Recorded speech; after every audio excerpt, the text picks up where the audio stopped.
Hey,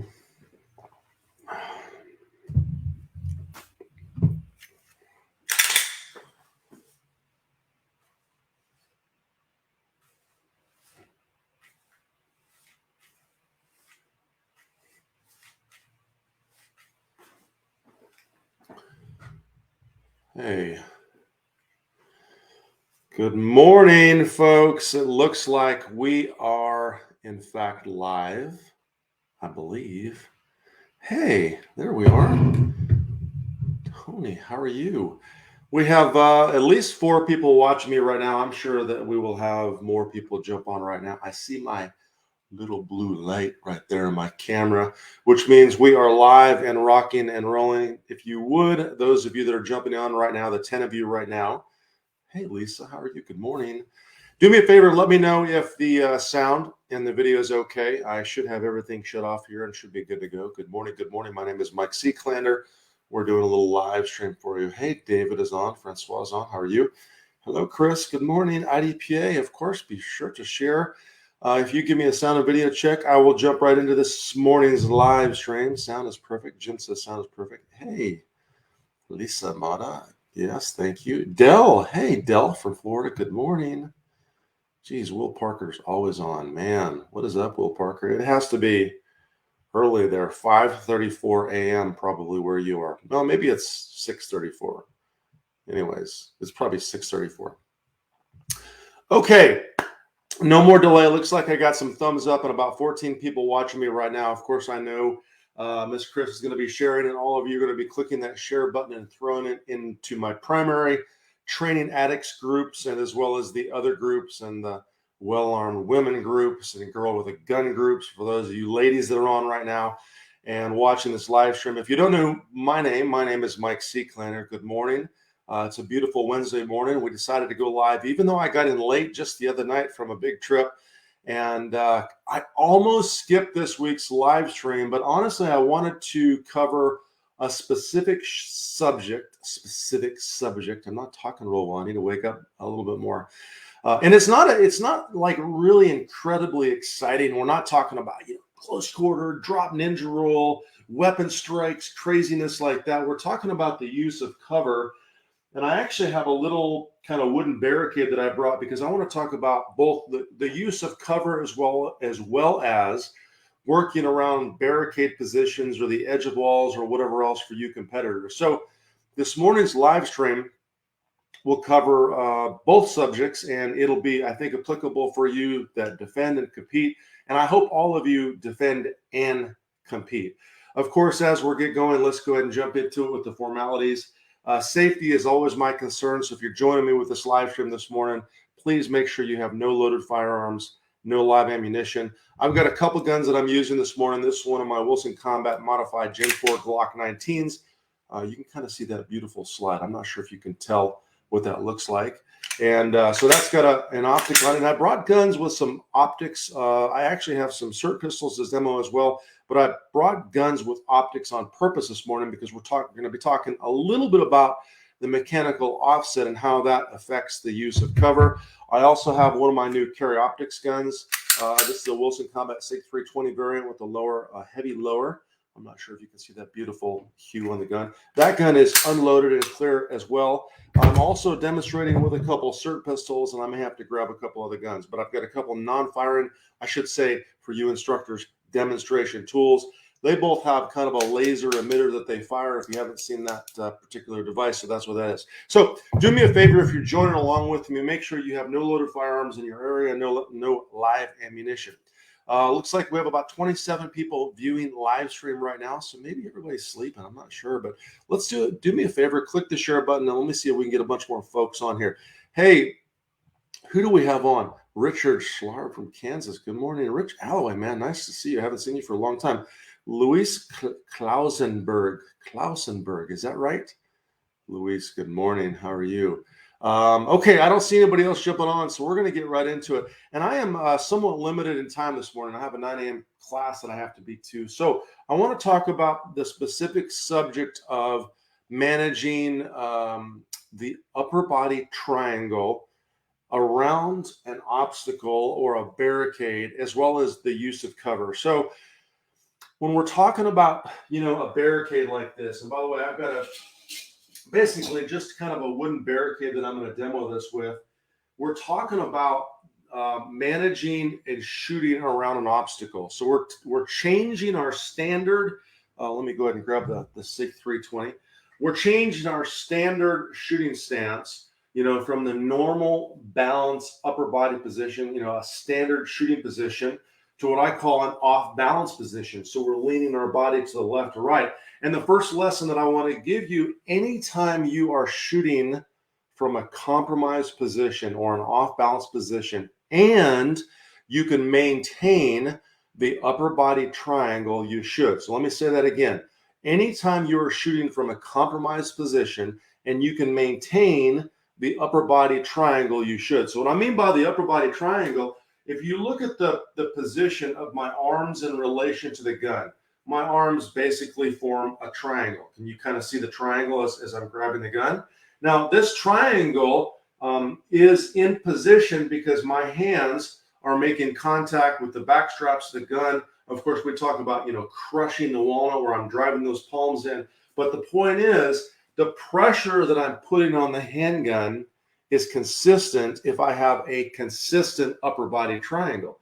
Now, if I take that triangle, and let's say I'm trying to shoot around, for example, the edge of cover, and I change the triangle, right? So I modify the triangle. I change my hand position like this. That's a problem. So the bottom line is, I'm gonna demonstrate this for the camera. Then I'll get over there and give you all some more good mornings.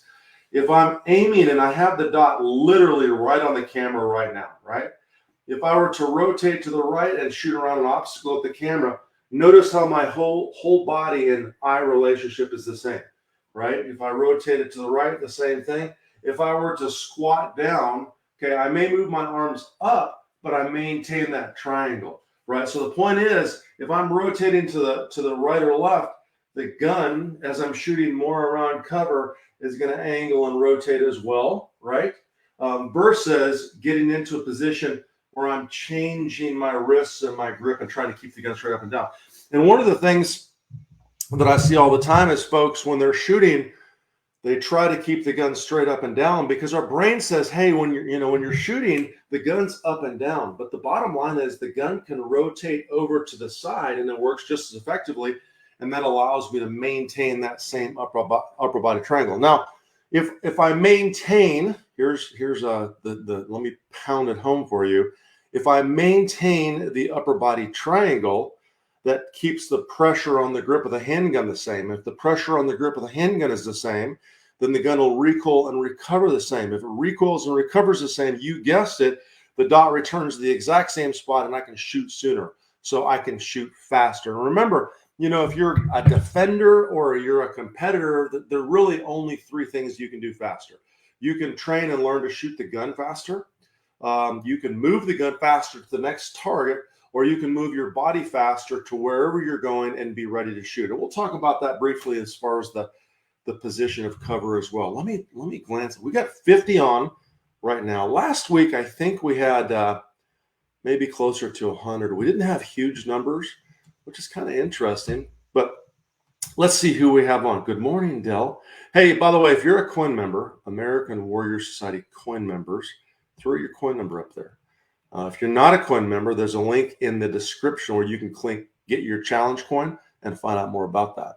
Hello, Lisa, checking in from Pennsylvania. Richard from Kansas said good morning. Hello, John Shriver from Oklahoma. Good morning. Charmaine Evans, Texas, a girl and a gun. Charmaine, you better share this. I better see another 300 people from your chapter on. I should see like 500 live streamers on, right? Or watching live stream. Just kidding. Hello, Mary Ann. How are you from West Virginia? Nice to see you as well. Chris, good morning from Indiana. And who else? Tom Pirtle. First time joining live. Hello, Tom Pirtle. How are you? Nice to have you on. John Reenan. I always see Mr. John Reenan on. Love to see you, man. Good morning. Good morning from Dallas. Roger Smith with a D. Good morning. How are you? And Kimberly from Johnson City, Tennessee. Hello, Kimberly. That's awesome. I love that. Terrence, South Africa is in the house. That is really cool. Okay, looks like we have a lot of people on, folks. If you're just jumping on, please let someone know that we're doing this live stream, and I'm going to jump into it. So what I want to talk to you real briefly about is I'm going to bring my obstacle over here, and I want to talk to you about managing this position. And I may actually give just a little bit of an angle here. Actually, so when I'm talking about shooting around the edge of an obstacle, it's important to me that I'm practicing within context, right? So what I mean by context, let's define that. I mean the circumstances that I'm utilizing and shooting around this dictate how I manage that position, right? So if I'm competing, I want to be in a position when I enter the position and shoot around it, or shoot around it, the gun is up in front of my face, so I'm ready to shoot very, very quickly. So if I were to come into position, and let's say maybe I had to move into position, and I know the first target is, on the other side of this wall, and oftentimes, sometimes there'll be a true vision barrier where you can't see through them, and a lot of times in the matches these days, it's a piece of like orange mesh or whatever else, and that orange mesh is something you can actually see through. But the point is, when I come into this position to shoot that first target, as I'm stepping into position, I want you to pay attention to the gun position, right? So as I'm stepping into position, I'm already aiming the handgun, boom, boom, and I'm firing the second the target passes in front of the optic or the dot or the iron sights. As soon as I can verify the alignment of the handgun, I'm firing. I'm not coming into position and then extending the handgun, right? Instead, I'm coming into position and I'm actually aiming the handgun as I'm entering. And I always say in my competition class, if you ever took my competition handgun class, extend, then enter. So I'm taking that handgun and I'm extending it before I enter the position. I am not entering the position and then extending. Almost did it right there. I don't want to do this. I don't want to step into position and then extend, because I just wasted a half a second. Maybe not quite a half a second, but I wasted time. And that's one of the things we don't ever want to do when we're competing, is waste time. So for a competition context, I'm extending and I'm entering, and I might put my foot on the spot on the fault line on the ground that allows me to get there, right? The gun is up in front of the face. Now, in self-defense context, let me switch to more of a defensive gun, right? I'm not sure if it's more defensive or not. I don't want the gun in front of my face or in front of my eyes, because if I am entering this position and searching, just imagine this is the edge of a wall. Like this is similar to this right here. And I'm going to demo from back here in a second. In that case, I want to take the gun and I want to compress it so it's not covering my vision. I want to have the gun in a position that allows my vision to lead the way into the room to find the potential threat. Because if you think about this in the defensive context, if you're trying to defend yourself, if the gun is in front of my vision the entire time, I'm actually occluding my vision. I'm covering up. Like right now, when I hold the gun like this, kind of at the camera, like if you were a threat, I'm literally covering the view screen up. I can't see me. And if you were a human, of course, you're not an alien, right? If you were a threat standing in front of me, I might very well cover up your hands or a portion of your body that allows me to receive information that would dictate how I respond, right? If you're defending yourself, and I know people on here may say, well, Mike, it's castle doctrine. If there's someone in my house, I'm just going to shoot him. That's baloney. Go ahead and go to prison. That's not the case. That's not a smart move.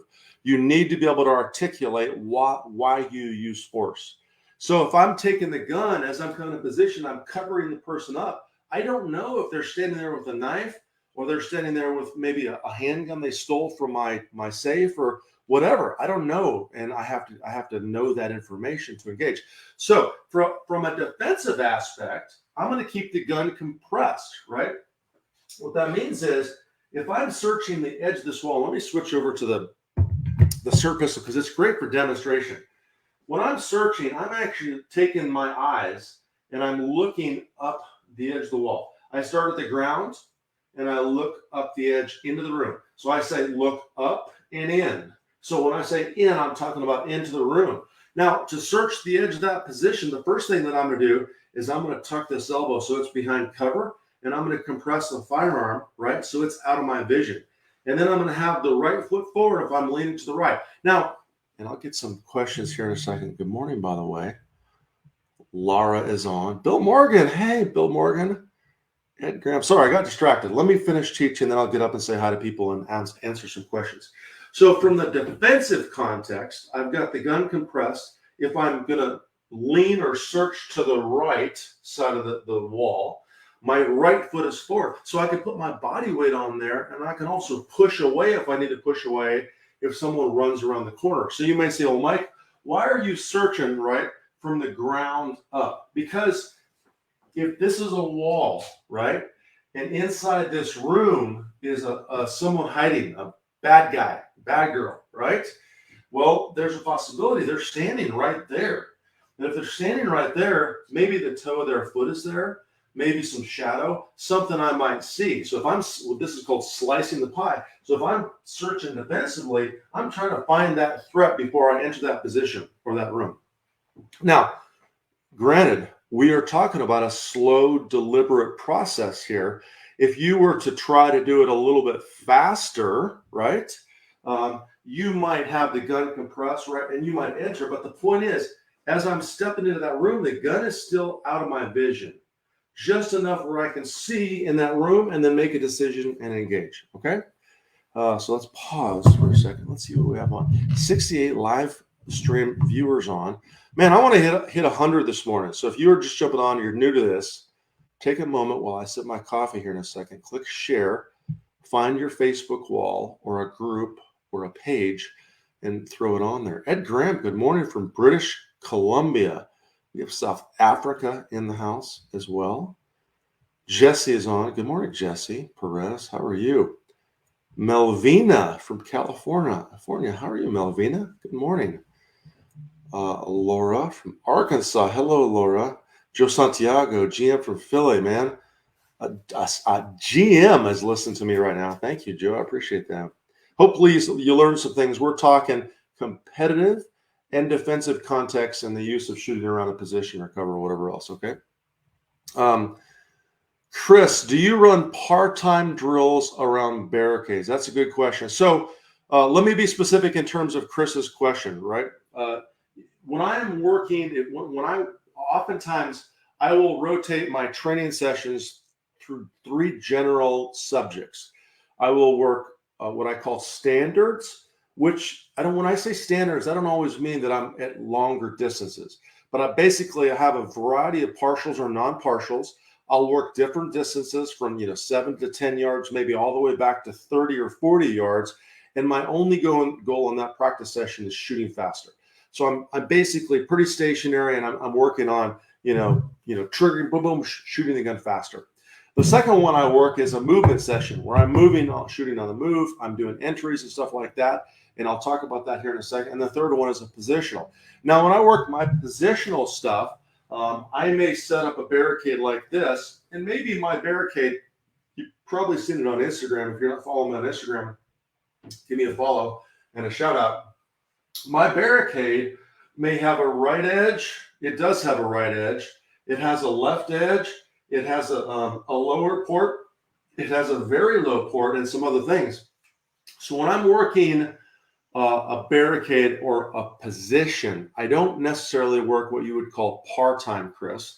I will work the visual aspects of extending and entering the position. So what I mean extending, it may look like this. So let's just say maybe there's a paint spot over there on the wall that you all probably can't see that I'm going to aim at, right? So I will literally keep it simple. I'll be about 2 steps away from the barricade, right? And I'll practice extending the handgun, right?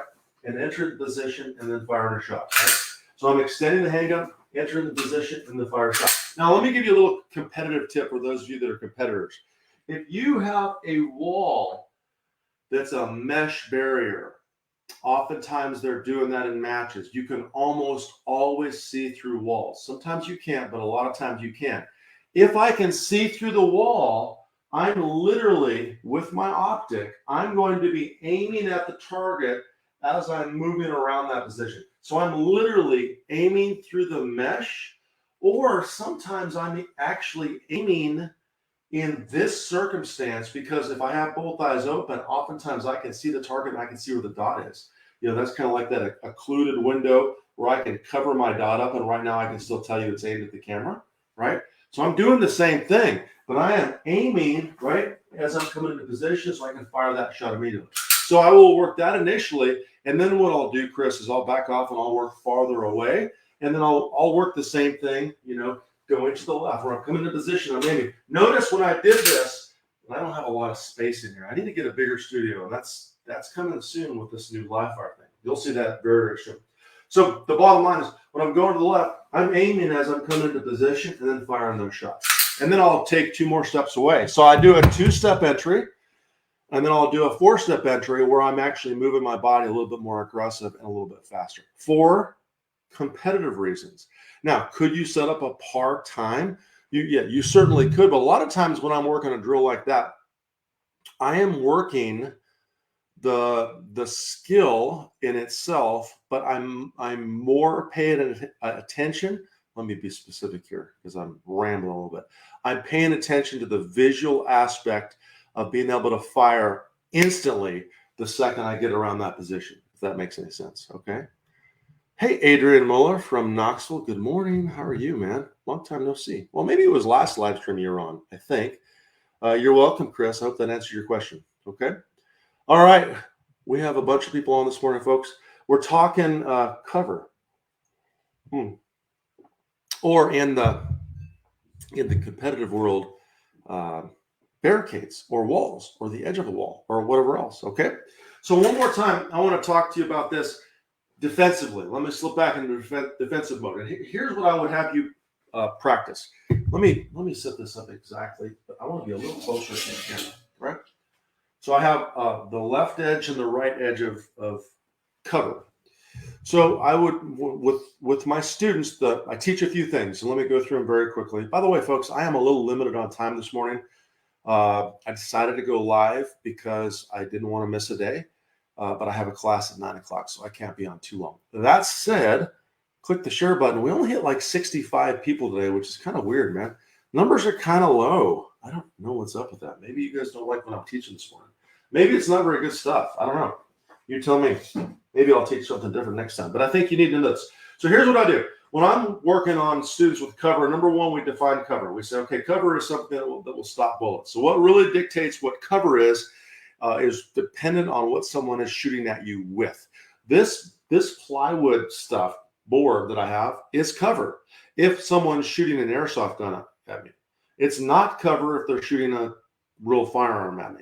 So if you're like, well, my door on my SUV is cover, it depends. You know, are they shooting a 9mm or a 380 at you, or are they shooting a 308 at you? If they're shooting a 308 or something like that, it's probably not cover. So define what cover is. And then when you are in your environment, wherever you are, to want you to pre-locate cover. If you're in a restaurant, if you're in some place, I want you to say, hey, that's probably cover over there. If something bad happened, I'm going to go there. Have a plan and be ready to work your plan, like my buddy Mike Janich used to say, right? So we define that. The second thing I want to teach is the distance you should be from cover. So if I get too close and too compressed, it's very hard for me to build a shooting position around cover. And I'm also in danger from a person standing right here that may reach around and grab my handgun, okay? So generally speaking, I want to be about full extension and about 1 inch from cover. And then with my students, I have them practice around the right and left side of cover. Now remember, if I'm going around the right-hand side of cover, you can't see it right now, but if I'm moving to the right, my right foot is slightly forward, right? And my left foot is extended and back. That way I can put my weight on my right foot, right? And I can actually rotate around cover, and I can also push back if I need to push back. If I'm going to the left, then my left foot is on cover, right? So I can rotate and search and extend, and I can also push back if I need to push back. Keep in mind your foot position. That's one thing that I see that people make a mistake on all the time, okay? So then I'm going to have my students work the right-hand side of cover. I'm going to have them tuck that right elbow, and I'm going to have them compress the handgun so it's not covering up their vision. Remember, we don't want to occlude our vision when we're working this. And once again, we are in defensive mode right now. I'll switch to competitive mode for you all here in just a second, okay? And then I'll have them take their eyes and search up the edge of cover until they start to see the target. And then from there, I'm going to have them roll their body into a shooting position and fire shots. Now, when you roll into position, you have to roll out as such that you expose the handgun optic or sights as well as the barrel. So let me give you a visual of that. So when I'm talking about exposing, hey there, the handgun optic and barrel, when I roll into a shooting position, I need to fully expose the barrel and the optic. I right now am aiming at the camera, but you notice my barrel is still behind cover. So I need to be far enough out there where I'm exposing both the barrel and the dot.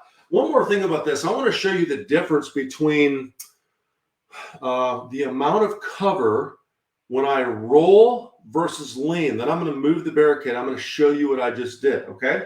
So let me back this sucker up just in here. So when I lean versus roll, I'm going to show you the difference. So right now, I am pretty much completely behind cover. When I get into a shooting position, I'm going to lean out there. So I'm going to lean to the position where I can see the camera, and I'm going to fire my shots. Boom, boom, boom. Look at the amount of exposure of my body. You can see my body. Now I'm going to keep my foot in the exact same spot, and I'm going to roll out. So now I'm going to tuck the elbow again. I'm going to get to the point where I see the camera. Now I'm going to roll my body into a shooting position, and I'm going to fire my shots. Notice the difference of exposure in this versus this. Once again, this versus this. You see the difference? And the technique that I'm using there is, on one, I'm leaning out and I'm trying to shoot. More exposure versus rolling my body into a shooting position, which actually drops this elbow down and keeps it behind cover. So that's a really important point if you're working cover defensively and you're trying to protect as much of your body as you possibly can. Now, here in just a moment, I'm going to talk to you about you competitors and how that rolling of the upper body will allow you to get farther in the shooting position. When I mean in the shooting position, it will allow you to engage more targets from that spot so you don't have to move your feet. Let me see what I have as far as questions. Ivan from Ukraine, good morning. How are you? Gerd from Germany, good morning. Good morning. Will Parker says it's the haters suppressing me. I can't imagine them suppressing me. Can you all imagine the Facebookers, controllers suppressing us? They probably like to shoot. The real truth is, you know, the main powers that be at Facebook, they probably have a couple guns they don't want to tell their friends about. They want to learn how to shoot. They're probably watching me right now, but you're right. They're probably clicking the throttle back button. They're probably going, nah, he would have a couple 100,000 live viewers if we didn't hit the button. So somebody's going, they're hitting the button. Someone right now is hitting the button.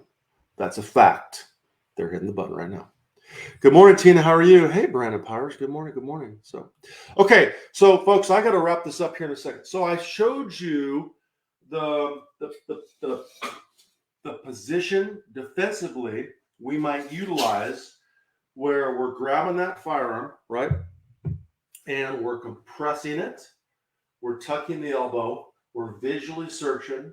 When we find the threat, we may roll into position and fire a shot. Now, I'm going to show you the advantage of learning that roll technique if you compete. Okay, once again, I know this is not a good camera angle because there's something in the way, but I need to show you this. It's pretty darn important. I think you're going to be able to see it. Actually, let me move this back apart. Okay? So what I'm going to do here is I'm going to put my right foot on the stand of this little barricade. And then I'm going to show you how far I can shoot when I lean into position. So my right foot is in position. You all can see my gun, right? I can shoot a target there. I could shoot a target there. I could shoot a target there. I could get about right there. That's about where I end. If my hand had to be forward to the barricade, that's about where I would have to end, right? That's leaning into position and trying to keep the gun straight up and down. Now I'm going to keep the foot in the exact same spot, and I'm going to roll my body so I can shoot a target there. I can shoot a target there.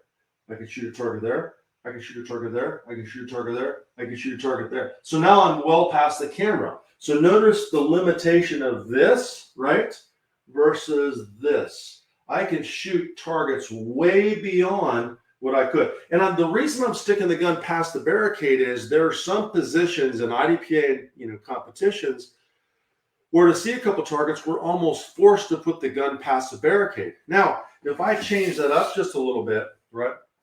Let me give you a different angle here. When I am back from the barricade itself and I lean, I can get about here. When I roll the gun over, I can shoot farther and farther and farther and farther. I can get way out there. So my point is, when you are at a match or in a position, you want to have your foot forward if you're going to the right. And when I'm shooting, watch my upper body triangle. Boom, boom, boom, boom, boom, boom. Target, target. That's about as far as I can go without falling off balance. If I try to keep the gun straight up and down, I'm very limited in the position itself. Makes sense, okay? Craig says, how come it's obvious when you say it, but you've been doing it wrong for years? Craig, you're not the only one, my friend. I see more people in a weird cover position. I've seen the most funky stuff you can imagine. It's crazy. Anyways. Hey, Edwin Protasio. Is that right, Edwin, I think? Sergio from Italy. Man, we have people from Italy, from Germany, from Ukraine. We have people from all over the place, and we only have like 58 live people on in the United States of America watching. I love the fact that we have all our international competitors and viewers on. So, okay. So, folks, I don't have a lot of time. What are your questions about utilizing or shooting around a barricade, the right or left side? And let me just summarize what we talked about. We talked about, for competitive context, gun should be up in our front of our face and aiming before we get to position, right? I call that extend, then enter.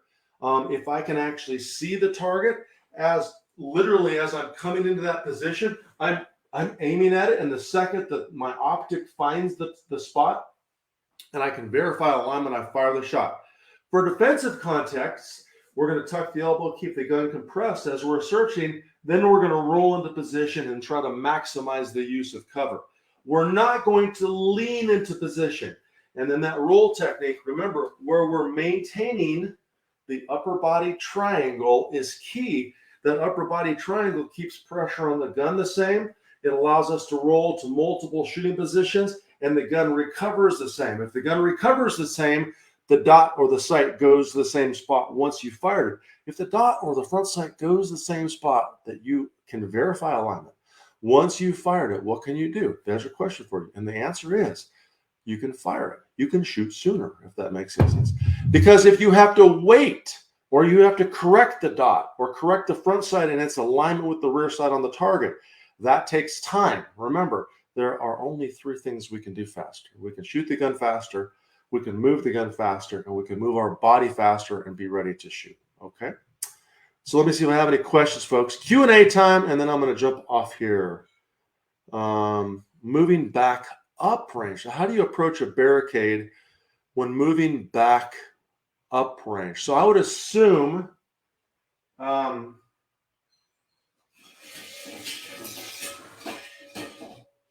right. So I would assume, if I understand that correctly, Craig, you're talking about getting to the position up here, right? So I've shot in a position, and now my next shooting position is back there, right? So let's address the uprange motion or movement first.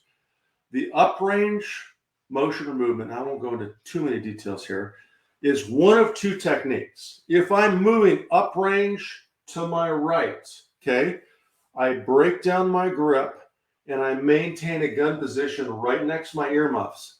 When I say right next to my earmuffs, I'm putting the gun in a safe spot where the gun is nowhere near my body, and I can run to position, right? Step on that fault line and shoot, right?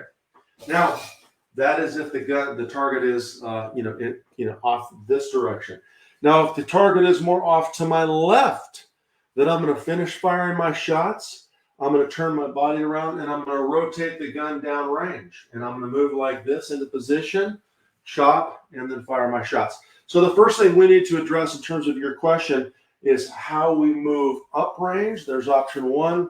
There's option 2. Once we get to that position, we have a braking foot and a secondary foot where we remount the handgun. Now, the barricade or the cover, that doesn't change much, right? So if I were to do, for example, if I were to run to this position right here, it would depend on the direction. It's more over my left shoulder, so I may fire my shots, run into position, right, and then shoot the next target. Now notice I have a lot of exposure. I'm not sure if you can hear me okay. I have a lot of exposure here because Craig's question, to be very specific, was competitive context. If I was defensive context, I would try to hide my body more so. All right, folks, I am, does that answer your question, Craig? Looks like it does. Okay, good morning. All right, folks, if you have a question about barricade, use of cover, please throw it out there. Of course, you can also ask questions about the cool guns that I had on today, my little Glock 19, and then probably, I'm not positive, this will probably be my Nationals carry optics gun for both USPSA and IDP. I'm pretty excited about carry optics. I'm absolutely loving training for carry optics and shooting the dot. Okay. All right, Craig, looks like I answered your question, folks. If you have any more questions, please throw them up there. Of course, if you're watching this later on Facebook and you catch it, if you're on the IDPA Facebook page, good morning, IDPAers. How are you? If you're on my American Warrior Society or Shooting Performance page as well, good morning to you. I hope this was entertaining as well as educational. You can rewind it and you can watch from the beginning. So if you just jumped on later and didn't catch some of it, that's fine. Just click that rewind button, go back and watch the rest of it. I would love for you all to share this, even if you watch this later on during the day, or if you happen to catch it on YouTube. I think IDPA replays this on their YouTube channel. Click the share button, throw it out there. It's free. If I taught you something and offered something that allowed you to shoot just a little bit better and work the positions of cover or whatever else that you're working on better, please share it with someone. There's no reason not to. Adrian is off to work. Adrian, thank you so much, man. Have a great day. Gerd, thank you for saying thank you. You're welcome. Have a great day as well.